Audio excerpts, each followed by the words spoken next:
Hello, Radhe Radhe भक्तजनों, मेरा प्रणाम आप लोग को, सभी को नमस्कार। माताएं, बहनों, भाइयों, बंधुओं, सब कोई भक्तजनों से भक्तजनों को विचार को समझिए और सुनिए और हाथ जोड़ के हम प्रणाम करते हैं और नमस्कार करते हैं। एक दिन की बात है, राजा एक महल में एक भिखारी को बुलाए। भिखारी ने आया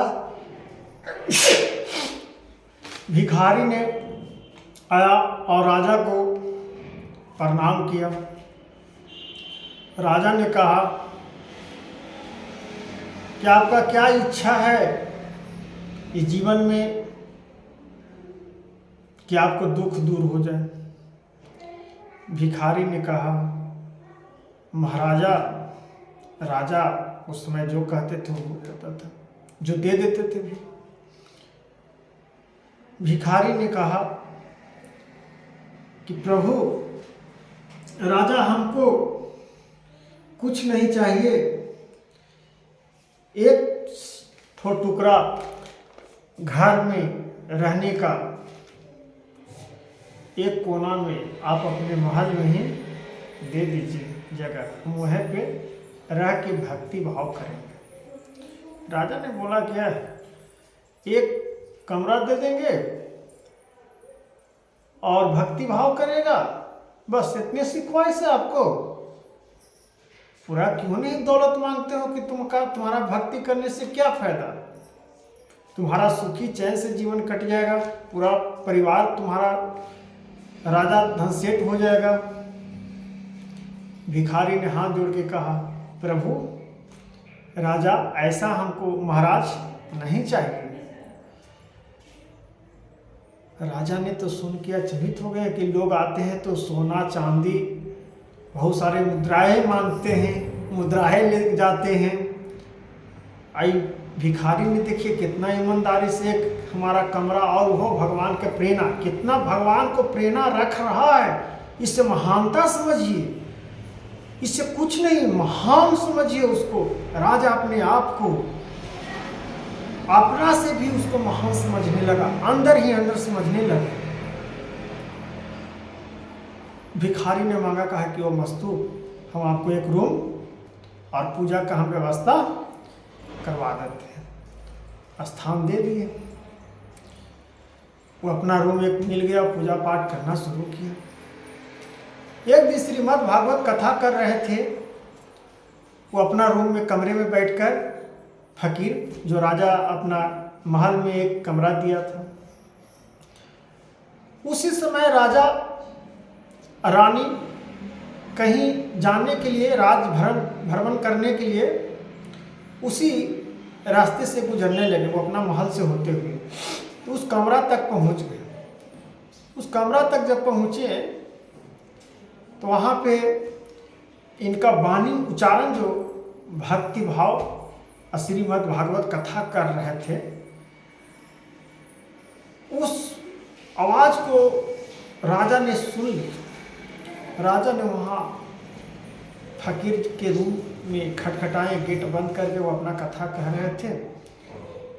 फकीर ने, जो श्रीमद् भागवत कथा कह रहे थे, फकीर ने गेट खोले, राजा को देखे तो इनको तो लगा कि, अंदर से लगा कि भाई राजा डायरेक्ट हमारे पास पहुंच गए। राजा को चरण पादुका प्रणाम किए। राजा ने कहा कि आप श्रीमद् भागवत कथा आपका संपूर्ण याद है? फकीर ने बोला कि जी महाराज। अच्छा, ये बताओ कि तुम्हारा याद है तो तुम ऐसे रूप क्यों बना के रखते हो? क्यों नहीं बड़ा बड़ा दाढ़ी बढ़ा के, जो जटा रख के साधु संत की तरह तुम भी एक मठ बनाकर क्यों नहीं अपना तपस्या में लीन रहते हो? तब भिखारी ने कहा, महाराज,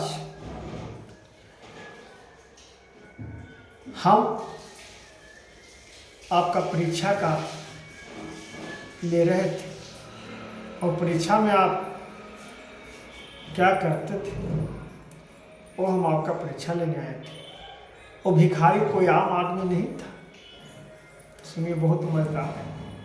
वो आम आदमी नहीं था, श्री हरि का रूप नारायण नारायण नारायण नारायण नारायण नारायण के रूप में श्री हरि भेजे थे। उन्हें कहा गया है कि किस रूप में भगवान आ जाएंगे ये कोई नहीं जानता है।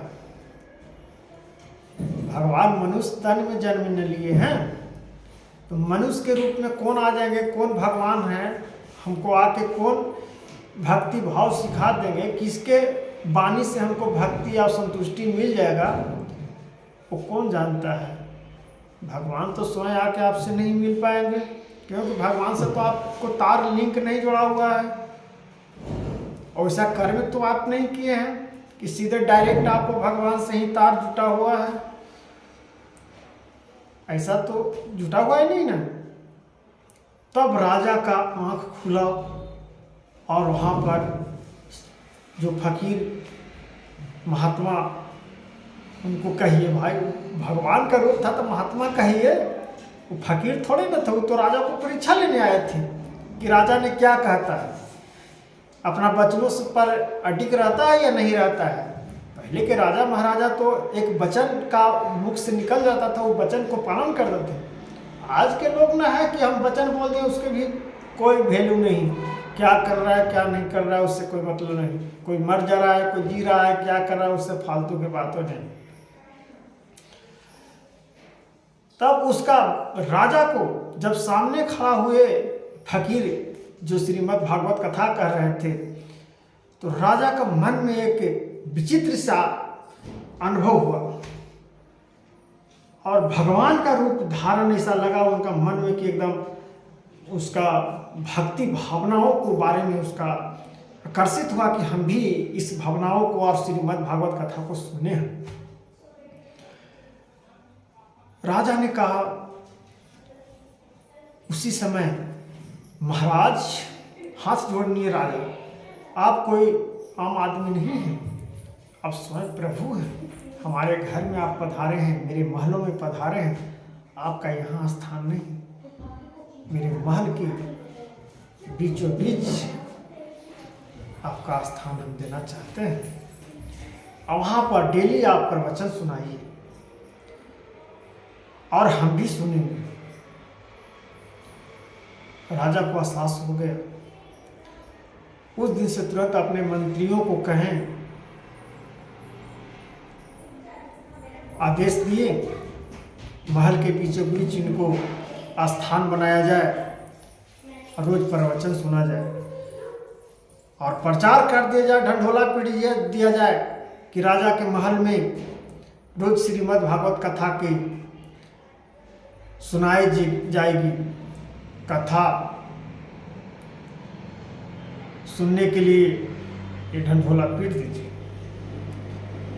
अपने जितना उनकी राज था उसमें मंत्री लोग को कहें ढंढोला पिटवाना शुरू कर दिए कि डेली हमारे के यहाँ कथा होगा।